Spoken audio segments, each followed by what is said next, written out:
салом дӯстон, акнун рӯзе расидааст ки мо чашм пӯшидан ба омор наметавонем. дирӯз Бензема қайд кард ки футболи муосир ба омор табдил ёфтааст. имрӯз сухан сари оморҳои афсонавии Криштиану Роналду дар соли 2023 меравад.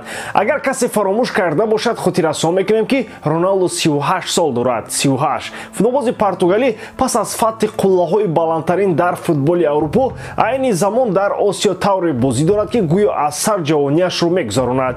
дар видеои имрӯзаи худ мо дар мавриди қаҳрамониҳои Роналду ва дигар хабарҳои муҳими як шабонарӯзи охир гап мезанем. лайки қиматбоҳои худро гузоред, мо бошем сар мекунем. дӯстон, футболи бошгоҳӣ ба истироҳат рафт. акнун моро бозиҳои мунтахабҳо интизор аст. грузия қувваи худро бо шотландия месанҷад. аргентинаи мағлубнашаванда дар майдони худ уругвайро пешвоз мегирад.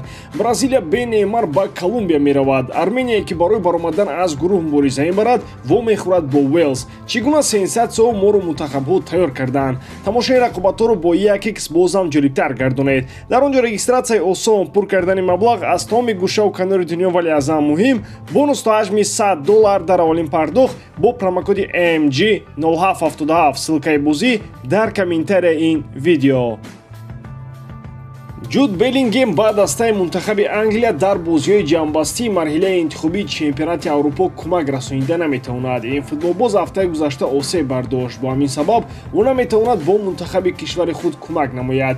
футболбози ҷавони англис аз китфи худ лат хӯрд. ӯ дар ҳайати мунтахаби Англия ҳам ба чеҳраи марказӣ табдил ёфт. қариб ҳамаи ҳуҷумҳои англисо бо иштироки Беллингем сурат мегиранд, вале дар бозиҳои охирин якачини Англия дар марҳилаи интихобии чемпионати Аврупо будани ӯ шарт ва ҳуҷҷат нест. мағзи масъала он аст ки Гарет Саутгейт аллакай мунтахаби Англияро ба марҳилаи финалии Евро 2024 баровард.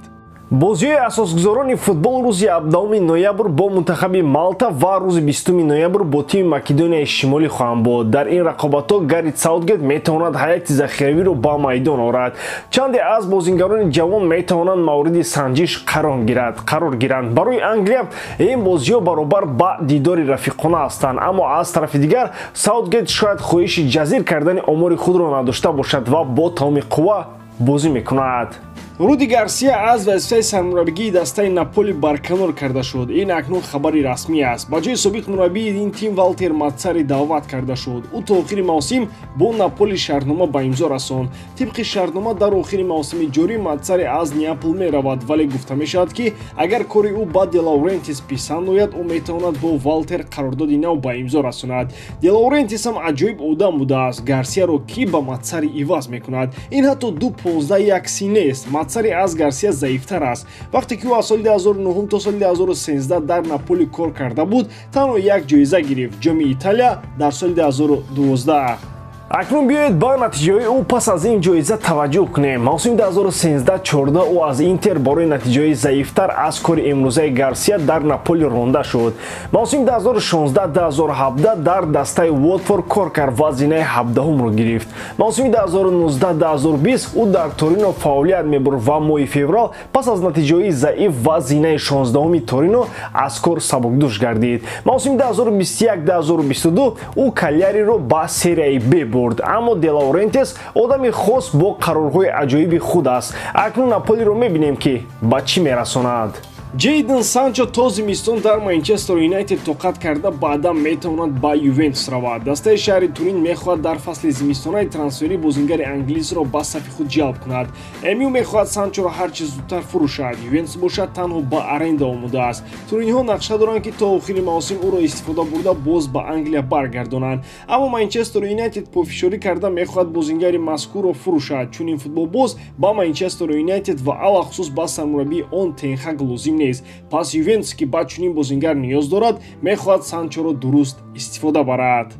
аслан Ҷейден бояд бозингари бад набошад, вале бо сабаби муноқишаи ӯ бо Тенхаг мавқеи худро пурра аз даст додааст. ӯ дар мавсими ҷорӣ танҳо 25 дақиқа дар ҳайати МЮ бозӣ намуд. бори охир ин футболбоз рӯзи 26 август ба майдон омад. пас аз он дигар Санчо майдони футболиро танҳо аз курсиҳои эҳтиётӣ тамошо кард. Тенхаг умуман ба ин футболбоз имконият намедиҳад. дар мусоҳибаҳо Тенхаг як гап мегӯяд, Санчо кулан гапи дигар. мутахассиси нидерландӣ ҳатто ҳифз кардани ӯро намекунад ва рӯи рост Санчоро танқид мекунад.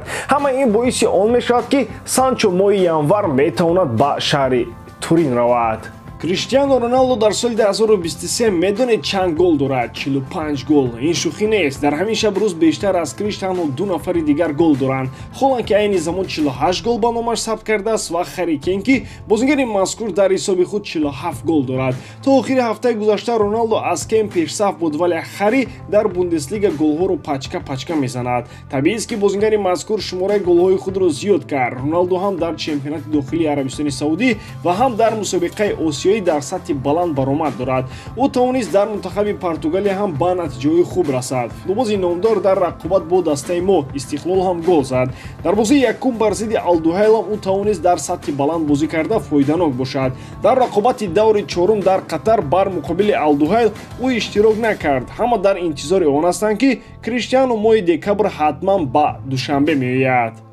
акнун масъалаи дигар, мавсим то ҳол тамом нашудааст. Дастаи Ал-Насри Роналдо барои қаҳрамонӣ дар чемпионати Арабистони Саудӣ муборизаро идома медиҳад. Онҳо айни замон дар зинаи дуввум қарор доранд. Дастаи якум дар Арабистон Ал-Ҳилол аст. Чанд вақт пас ин дастҳо бозии байнихудӣ доранд. Агар дар ин рақобат Ал-Наср дастболо шавад, имкониятҳои тим барои чемпионӣ метавонад бештар шаванд. Аз Роналдо интизориҳо зиёд ҳастанд ва ӯ бо сари баланд онҳоро бароварда карда истодааст. То анҷоми соли 2023 ҳамлагари 38-солаи Португалиям дар Лигаи дохилии Арабистони Саудӣ, ҳам дар Лигаи чемпионҳои Осиё ва ҳам дар ҳайати мунтахаби Португалия баромад хоҳад кард. Ки медонад, шояд соли 2023-ро ин футболбоз ҳамчун бомбардири асосӣ ҷамъбаст кунад. ба ҳамин тамом бори дорам ки эҷодкории ман ба шумо писанд меояд. лайк, комментария ва дар канал обуна шуданро аз ёд набароред. бо шумо мисли ҳар вақта Муҳаммад Гаиров. ҳай бародарон, дар паноҳи Аллоҳ.